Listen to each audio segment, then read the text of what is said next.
Captain Jake Morrison stood on the bridge of his ship, the UES Defiant. Through the large windows, he could see the stars that had been his home for the past 5 years. Jake was a human, and humans were still new to space travel compared to the other races in the galaxy. The galaxy was huge, with over 300 different alien species living together in something called the Galactic Confederation. For 50 years, humans had been part of this big group. But humans were considered small and not very important. Most alien races thought humans were too young and too primitive to matter much. Jake's ship was patrolling the outer edge of known space.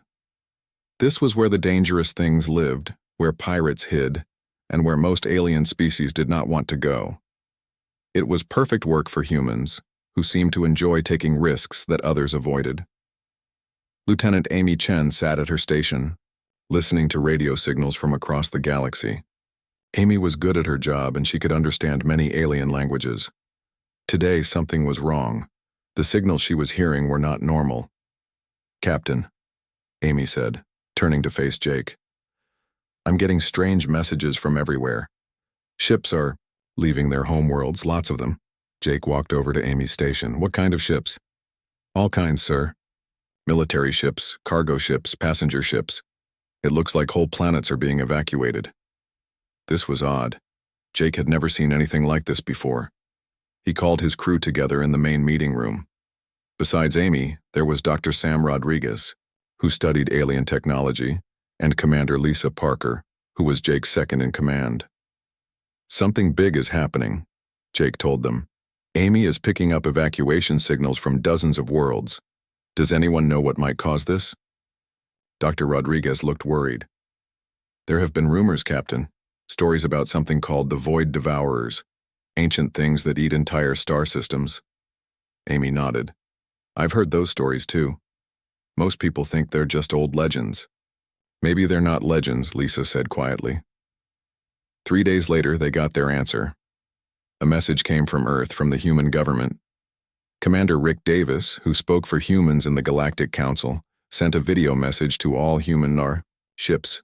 "This is Commander Davis," the message began. "I'm sending this from the Galactic Council chambers on Proxima Station. The situation is worse than we thought." Rick looked tired and scared in the video.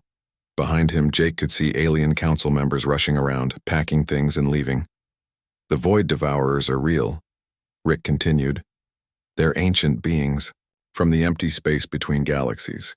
They consume everything, planets, stars, entire solar systems. They've already destroyed 12 systems in the outer rim." Jake felt his stomach drop. 12 entire solar systems gone. The big alien races, the Zephyrians, the Mindari, the Hegemony, they're all leaving.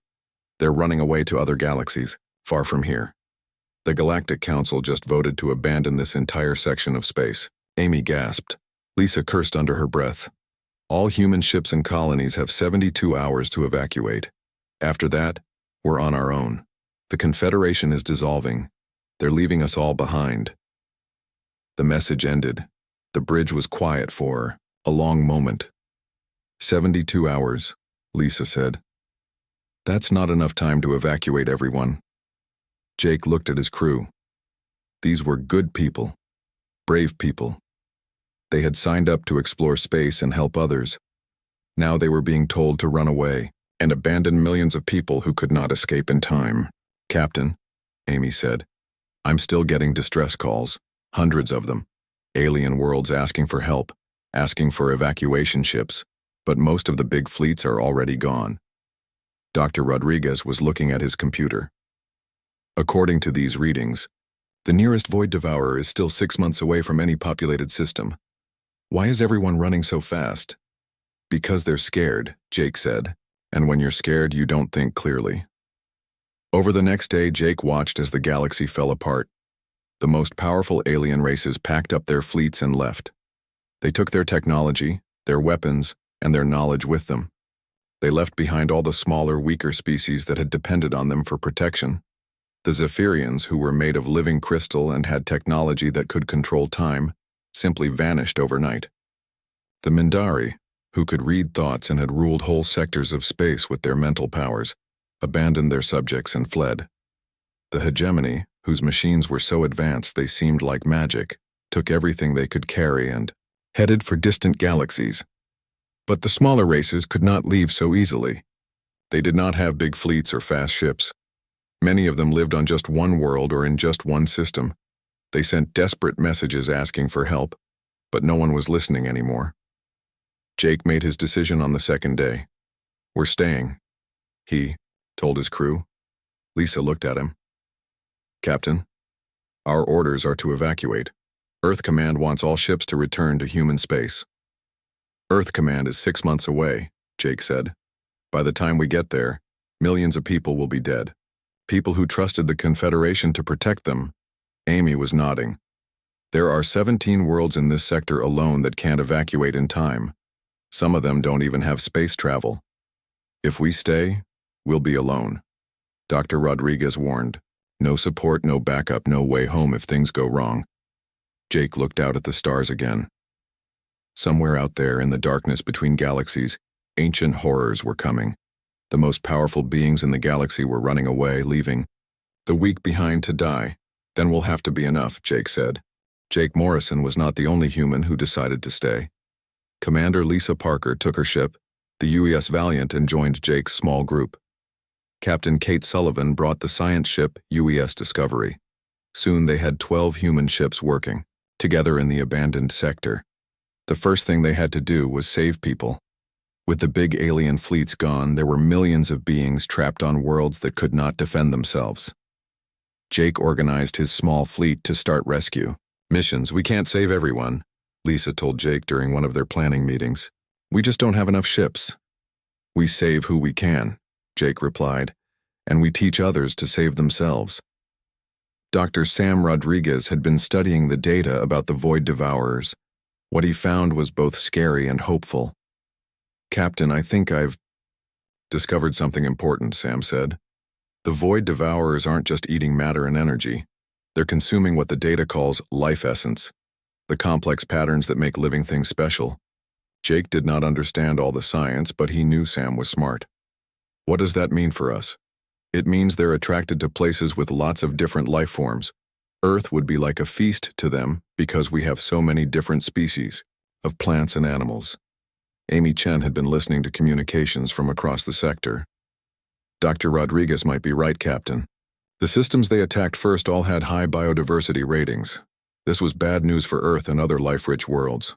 But Sam had more to tell them. "There's something else," Sam continued. "I found records of an ancient race that fought these things before. They used something called quantum resonance weapons. The theory is that our fusion reactors might be able to generate the same kind of energy, but it would be very dangerous." "How dangerous?" Lisa asked. "Someone would have to manually adjust the resonance field while being very close to a Void Devourer.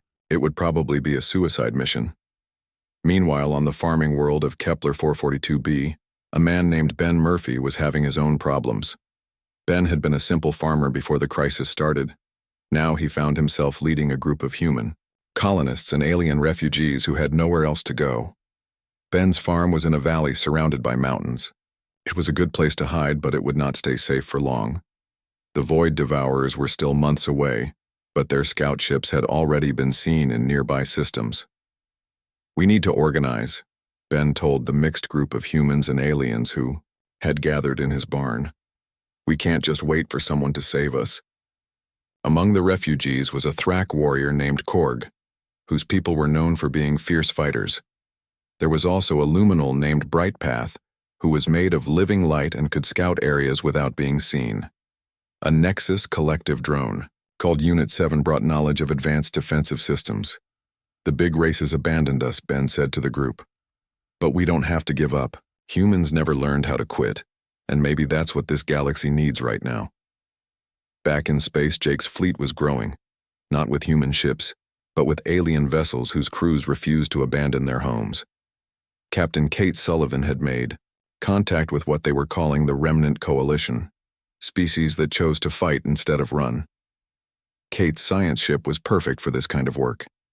She could communicate with different alien species and help coordinate their efforts. Kate discovered that many of the lesser races had abilities that the big powers had ignored. The Thrak were incredible warriors with natural armor and strength. The luminals could travel through space without ships and scout enemy positions. The Nexus Collective had cybernetic implants that let them interface directly with any technology.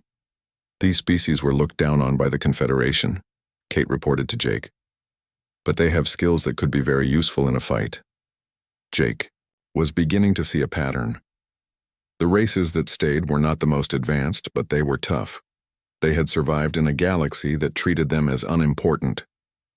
Now with the big powers gone, they were free to show what they could really do. The first real test came when a Void Devourer scout ship appeared in the Altair system. It was not one of the huge world-eating monsters, but it was still the size of a small moon and covered in dark energy that seemed to absorb light. Jake led a small fleet of human and alien ships to investigate. What they found was terrifying. The scout ship was not just destroying things. It was somehow draining the life out of everything it touched. Plants withered, animals fled in panic, and even the air seemed to become thin and cold. All ships, stay back, Jake ordered. We don't know what that thing can do. But Captain Elena Vasquez, commanding the human destroyer UES Courage, had an idea.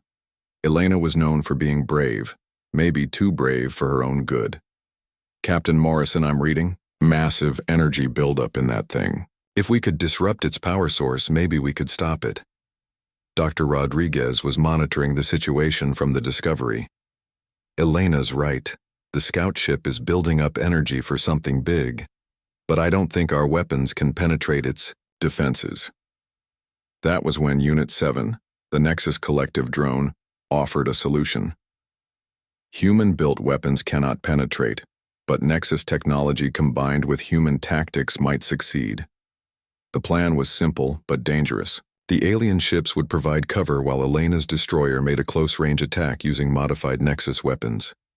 If it worked, they might be able to drive off the scout ship. If it failed, Elena and her crew would probably die. I don't like sending anyone on a suicide mission, Jake said. Captain, with respect, someone has to take the first shot, Elena replied. Might as well be us. Elena's attack worked, but just barely. The combined human-alien assault drove off the Void Devourer scout, but Elena's ship was badly damaged. More importantly, they had learned something crucial. The enemy could be hurt. Word of the victory spread quickly. Other alien species began to contact Jake's fleet, asking to join the fight. The Remnant Coalition was becoming something bigger, a real alliance of species that refused to give up. But Jake knew this was just the beginning. The scout ship was nothing compared to what was coming. Somewhere in the darkness between stars, the real Void Devourers were getting closer. The galaxy had abandoned them. The most powerful races had run away to safety. All that stood between countless worlds and total destruction was a handful of human ships and their new alien allies. Jake looked at the damage reports from Elena's ship and the casualty lists from the farming colonies. Good people were dying, and it was going to get worse before it got better. But humans had never been good at running away from a fight. And now it seemed they had found allies who felt the same way. 3 months after the first victory against the Void Devourer scout, Jake Morrison found himself in command of something he never expected, a real military alliance. The Remnant Coalition now included over 40 different alien species and more than 200 ships of various sizes and designs. Colonel Matt Williams had arrived from Earth with a small group of military advisors. Matt was a career soldier who specialized in coordinating different types of forces. He took one look at Jake's mixed fleet of humans and aliens and immediately got to work organizing them into an effective fighting force. The key is not trying to make everyone fight the same way, Matt explained to Jake and the other commanders. Each species has different strengths. We need to use those strengths together, not force everyone to be identical. This was a very different approach from how the old Galactic Confederation had worked. The big alien races had always insisted that smaller species adapt to their methods and technology. But Matt and the human commanders found that mixing different fighting styles and abilities created something much more powerful. Engineer Chloe Baker was having the time of her life. With access to abandoned alien technology and the freedom to experiment, Chloe was building weapons and defenses that nobody had ever seen before. Her workshop on the Discovery was full of half-finished projects and strange combinations of human and alien tech. "Look at this," Chloe said, showing Jake her latest creation. It looked like a human plasma rifle that had been crossed with something crystalline and metallic. "I took a standard Earth weapon, added Zephyrian crystal focusing elements, and installed a Nexus power regulation system." "Does it work?" Jake asked. "Better than any of the original components alone," Chloe grinned. "Turns out that when you mix human engineering with alien science, you get some pretty amazing results." Chloe's hybrid weapons were being tested by mixed human-alien teams across the fleet. The results were impressive. Not only were the new weapons more effective against Void Devourer technology, but they were also easier for different species to use together in combat. On the ground, Sergeant Danny Clark was learning similar lessons. Danny had been sent to the desert planet Eridus to help evacuate mining colonies, but instead found himself organizing a guerrilla war against Void Devourer ground forces. The enemy had landed small scouting parties on Eridus to study the planet's life forms. These scouts were not as big as the ship-sized creatures, but they were still dangerous. They looked like dark shadows with too many teeth and claws that could cut through almost anything. Danny's mixed force included human marines, Threk warriors, and luminal scouts. At first, it seemed impossible to coordinate them effectively. Humans relied on tactics and teamwork. Threk fought with individual bravery and strength. Luminals could become invisible, but were fragile in direct combat. "We can't fight like humans, and we can't fight like Threk," Danny told his mixed unit. "We have to fight like us, all of us together." The solution came during their first major battle. The Luminals would scout ahead and identify enemy positions.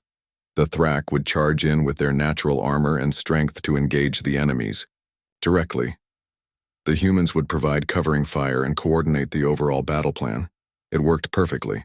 The Void Devourer scouts, who were used to fighting single-species forces with predictable tactics, could not adapt to the constantly changing human-led strategy that used each species' natural abilities. Back in space, Dr. Helen Foster was making discoveries that would change everything they knew about the enemy. Helen was a biologist who had been studying the Void Devourers since the crisis began. "They're not just random destroyers," Helen explained to the command staff. "The Void Devourers are collecting something specific. Every system they attack has high biological diversity." Amy Chen had been tracking the enemy's movements across the galaxy. "Dr. Foster is right. They always hit the planets with the most different types of life first."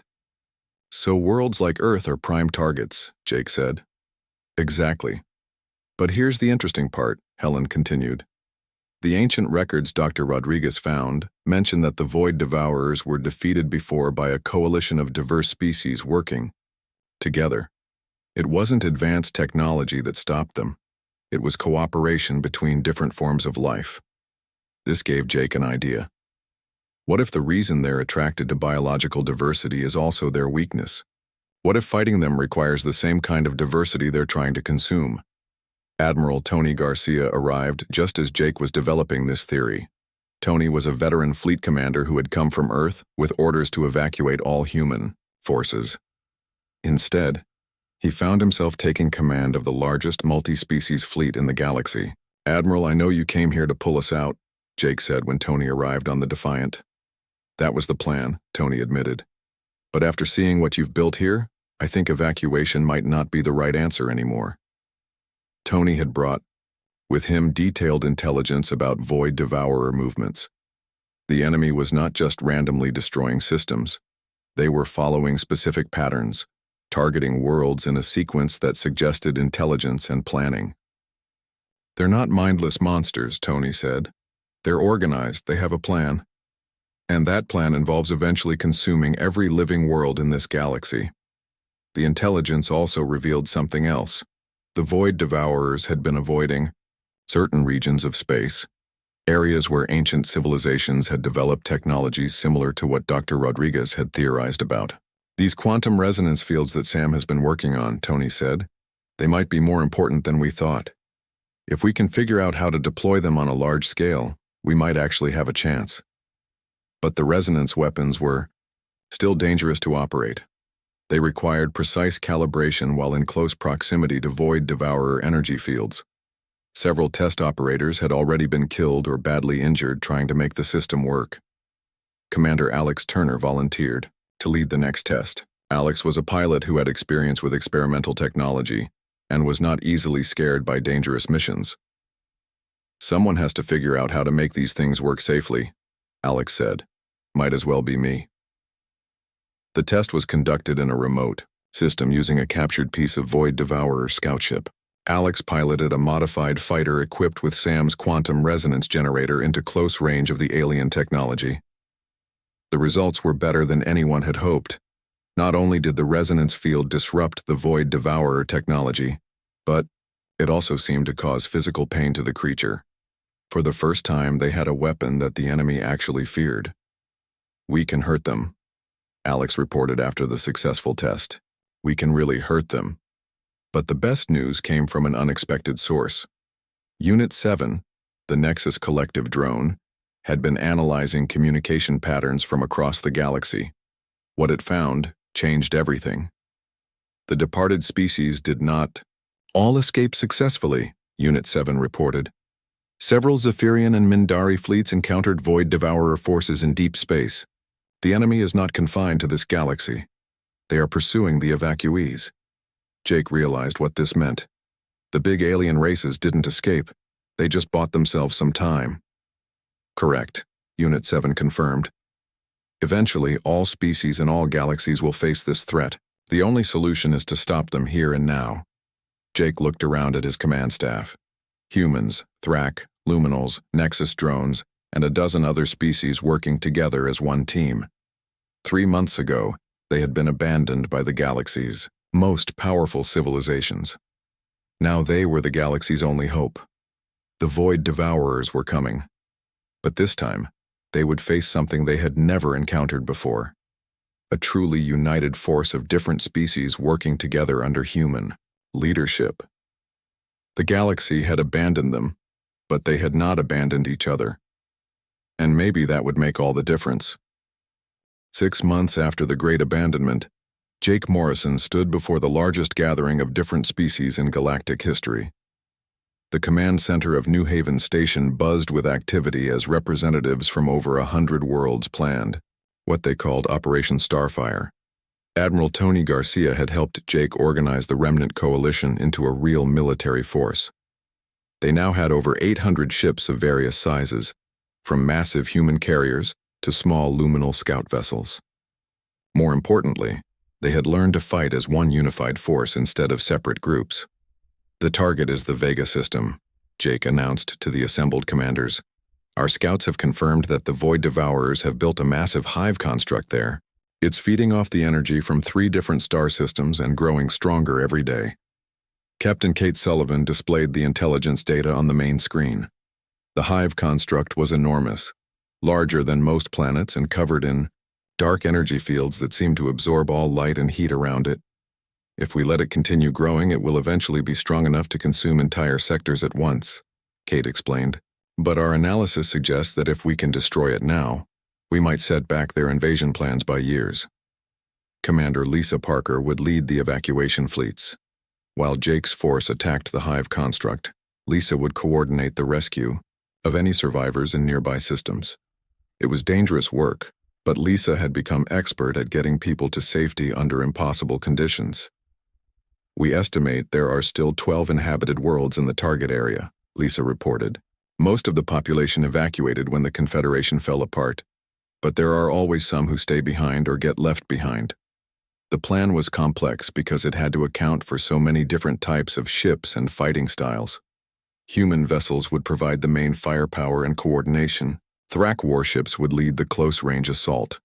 Luminal scouts would gather intelligence and guide the attack. Nexus collective ships would handle electronic warfare and technical support. Pilot Nicole Webb sat in the cockpit of her experimental fighter, the UES Wasp. Nicole was one of the best pilots in the human fleet, and her ship was loaded with Chloe Baker's latest hybrid weapons. Her job was the most dangerous of all. She would fly close reconnaissance missions around the hive, construct to find weak points. Remember, Dr. Sam Rodriguez briefed Nicole before the mission. The quantum resonance detectors in your ship are experimental.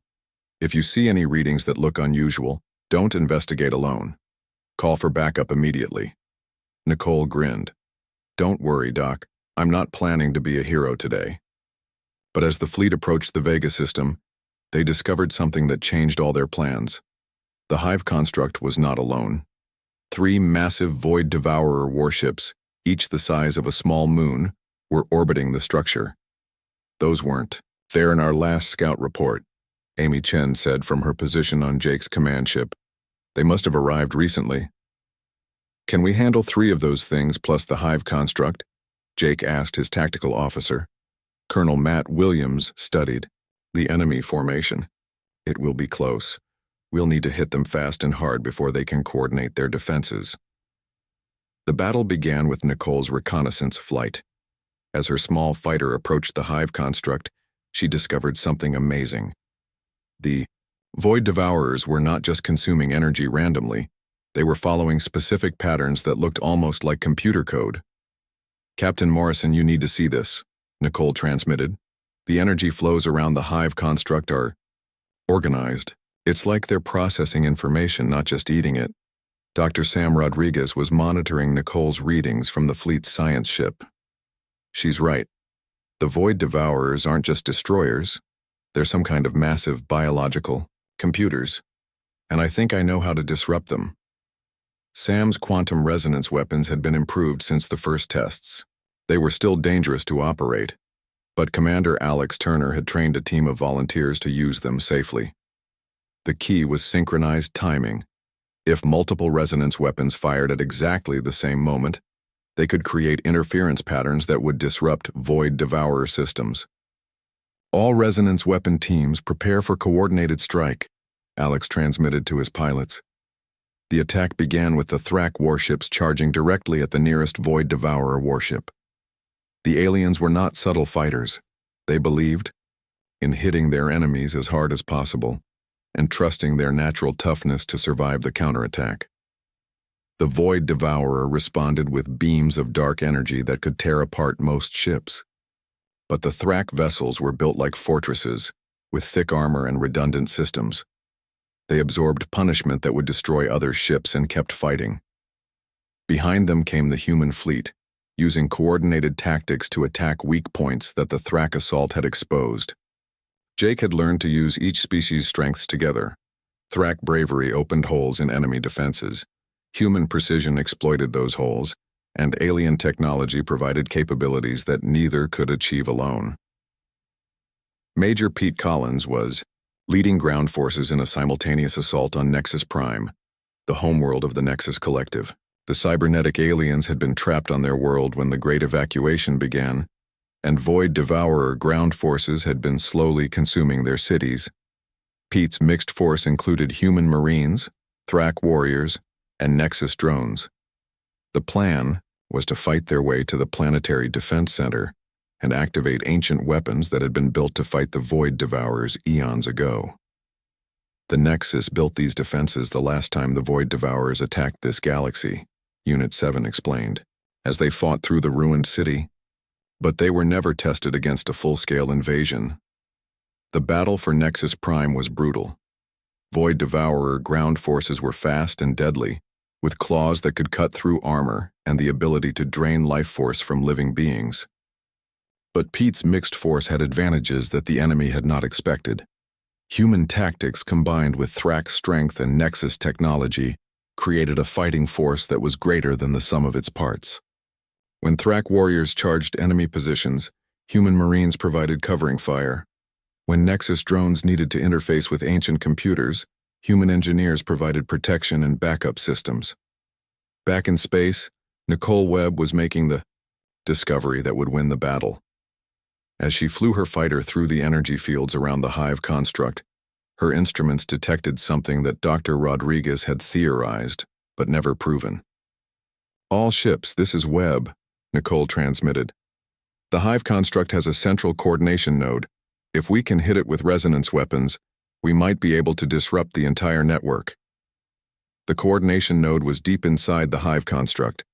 protected by layers of dark energy and swarms of smaller void devourer creatures. Getting close enough to use resonance weapons would require someone to fly directly into the heart of the alien structure. "I'll do it," Commander Alex Turner volunteered immediately. "Alex, that's suicide," Jake replied. "The energy fields will tear your ship apart before you get close." "Maybe not," Nicole said. "I've been studying their energy patterns. There are gaps in their defenses every few seconds. Just long enough for a small, fast ship to get through." Alex and Nicole worked together to plan the approach. Nicole would lead Alex's resonance weapon ship through the defensive fields, while the main fleet kept the Void Devourer warships busy. The attack succeeded beyond their wildest hopes.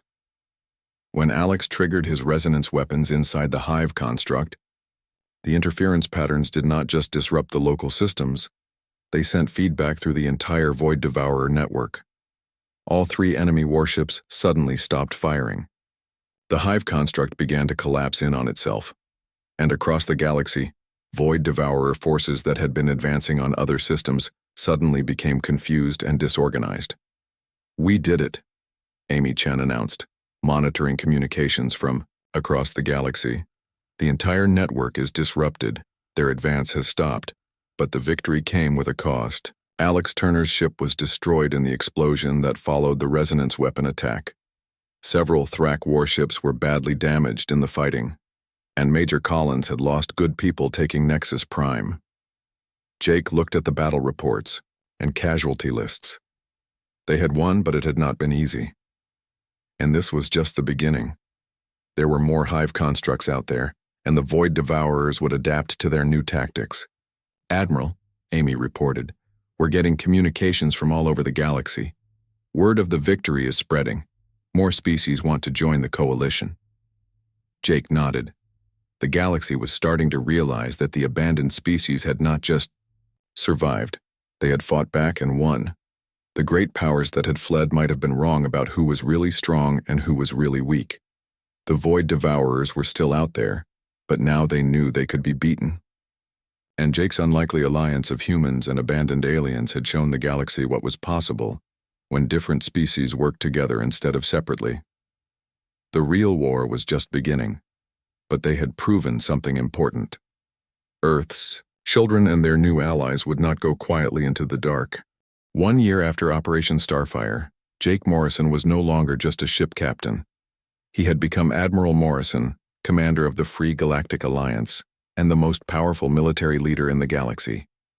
But he still preferred to think of himself as just a man trying to do the right thing. The Alliance now controlled over half the galaxy. What had started as a desperate group of abandoned species had become the dominant power in known space. Their fleet numbered over 10,000 ships from more than 200 different species, all working together under human coordination. New Geneva Station orbited the planet Haven in what used to be called the Outer Rim. The station was huge, large enough to hold representatives from every member species of the Alliance. It had been built using a combination of human engineering and alien technology, and it represented something completely new in galactic politics. President Julia Martinez had arrived from Earth 6 months earlier to establish a civilian government for the Alliance. Julia was a diplomat who understood that military victories meant nothing if you could not build lasting peace afterward. The old Galactic Confederation ruled through force and fear, Julia explained to the Alliance Council. Member species followed, the big powers, because they had no choice. We want to build something different, a partnership where everyone has a voice. This was a radical idea. Throughout galactic history, the strongest species had always ruled the weakest. But the Alliance had discovered that cooperation was more powerful than domination, and that different perspectives made better decisions than identical thinking. Lieutenant Amy Chen, now promoted to Admiral, was handling the most delicate part of Alliance politics, negotiating with the returning major powers. The Zephyrians, Mindari, and Hegemony had fled the galaxy when the Void Devourers arrived, but now they were coming back. The problem was that they expected to return to their old positions of power. They had not yet understood that the galaxy had changed while they were gone. The Zephyrian delegation wants to reclaim their old territory, Amy reported to Jake during one of their daily briefings. They're offering advanced technology in exchange for recognition of their historical claims. Jake looked at the star map showing Alliance space. The territories the Zephyrians claimed now contained dozens of Alliance member worlds, whose people had fought and died to defend them. "What did you tell them?" Jake asked. "That they're welcome to join the Alliance as equal members, but there are no special privileges for anyone. The people living in those systems get to decide their own government." Some of the returning powers accepted this new reality. The more flexible Mindari began negotiations to join the Alliance as regular members, bringing their telepathic abilities to help with communications between different species. But others resisted. A faction of the hegemony attempted to reclaim their old colonies by force, sending a fleet to demand surrender from Alliance worlds.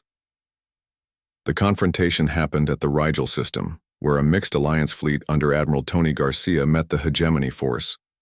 Tony had been Jake's mentor in building the Alliance military, and he understood both human tactics and alien capabilities.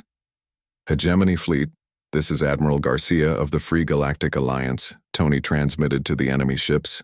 "You are in violation of Alliance space. Withdraw immediately or face the consequences." The hegemony commander responded with arrogance. "You are primitives commanding obsolete ships. Surrender now, and we will allow you to evacuate." The battle that followed was not even close. The hegemony had advanced individual ships, but they fought as separate units with no coordination. The Alliance fleet fought as one organism, with each species contributing their unique abilities to a unified strategy. Human ships provided tactical coordination and long-range firepower. Thrak warships led close-range assaults. Luminal scouts provided real-time intelligence. Nexus collective vessels handled electronic warfare and technical support, and dozens of other species contributed their own specialized capabilities. The hegemony fleet was destroyed in less than an hour, with most of their crews rescued by Alliance ships before their vessels exploded. It was a demonstration that shocked the returning powers and made them realize just how much had changed. Dr. Chloe Baker had become the Alliance's chief technology officer, overseeing research projects that would have been impossible under the old system. With access to technology from hundreds of different species and the freedom to experiment without bureaucratic interference, Chloe's teams were creating innovations that surpassed anything the galaxy had ever seen. "The key is mixing different approaches," Chloe explained to Jake during a tour of her new research facility. "Human creativity, Zephyrian precision, Nexus integration, Thrak durability. When you combine all these different ways of thinking, you get solutions that none of us could reach alone." Her hybrid technologies were revolutionizing everything from space travel to agriculture. Alliance worlds were more prosperous and better defended than they had ever been under Confederation rule. But the most important changes were happening at the political level. Captain Kate Sullivan had been appointed as the Alliance's first Secretary of Interspecies Affairs, and she was working to create something that had never existed before, a government where different types of beings could work together as equals. "The old system was based on hierarchy," Kate explained to new Alliance members.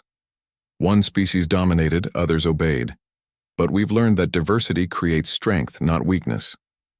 The proof was in the results. Alliance worlds had lower crime rates, better economies, and higher satisfaction levels than any government in galactic history. Species that had been enemies for centuries were now working together on joint projects. But the greatest test of the new system came when the Void Devourers returned. Dr. Sam Rodriguez, now heading the Alliance Science Division, detected them. First, his improved sensors picked up the familiar energy signatures at the edge of Alliance space. "They're back," Sam reported to the Emergency Council meeting. "But something's different. These aren't the same creatures we fought before." The new Void Devourers had adapted to Alliance tactics. They no longer used large, centralized hive constructs that could be disrupted by resonance weapons. Instead, they employed smaller, more flexible units that could adapt quickly to changing battlefield conditions. "They learned from our previous victories," Colonel Matt Williams observed. "They're fighting more like us now, using coordination and adaptation instead of brute force." But the Alliance had been preparing for this possibility. Operation Shield Wall was the largest military action in galactic history, involving over 15,000 ships and ground forces from every member species. Admiral Jake Morrison commanded the Space Forces, while General Ben Murphy, the former farmer who had become one of the Alliance's most successful ground commanders, led the planetary defense efforts. The battle lasted for 3 months and covered dozens of star systems. But this time, the Void Devourers faced not just a military force but an entire civilization united in defense of their way of life. Human tactical flexibility, Thrak courage, luminal scouting, Nexus technical skills, and the abilities of hundreds of other species created a defense that the enemy could not overcome. Every time the Void Devourers adapted to one tactic, the Alliance switched to another. More importantly, the Alliance had something the Void Devourers could not understand or counter: hope. Every species in the Alliance was fighting not just for survival, but for the chance to build something better than had ever existed before. The final battle took place in Earth's solar system, where Jake led a combined fleet in the defense of humanity's homeworld. As he stood on the bridge of the Alliance flagship UES Humanity's Promise, watching ships from hundreds of different worlds fight together to protect Earth, Jake realized what they had really accomplished. Admiral, his communications officer, reported, "The enemy is retreating. All Void Devourer forces are withdrawing to deep space." Jake looked out at the aftermath of the battle. Alliance ships from dozens of species were helping with rescue operations.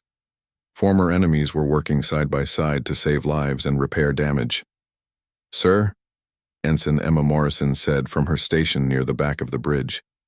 Emma was Jake's daughter, and she represented the next generation of Alliance leadership. "Long-range sensors show that the Void Devourers have completely withdrawn from this galaxy." Jake nodded. They had won, but he knew it was not really about defeating the Void Devourers. It was about proving that different species could work together as equals, that diversity was strength, and that cooperation was more powerful than domination. The galaxy had abandoned them when the crisis began. The great powers had fled, leaving the small and weak to face destruction alone. But those abandoned species had found something more valuable than advanced technology or ancient wisdom. They had found each other. "Emma," Jake said to his daughter, "what do you think happens next?" Emma looked out at the fleet of ships from hundreds of different worlds, all working together under the banner of the Free Galactic Alliance. "I think we build something that's never existed before," she said. "A galaxy where everyone gets to be who they are and everyone works together to make things better." Jake smiled. That was exactly what they had done.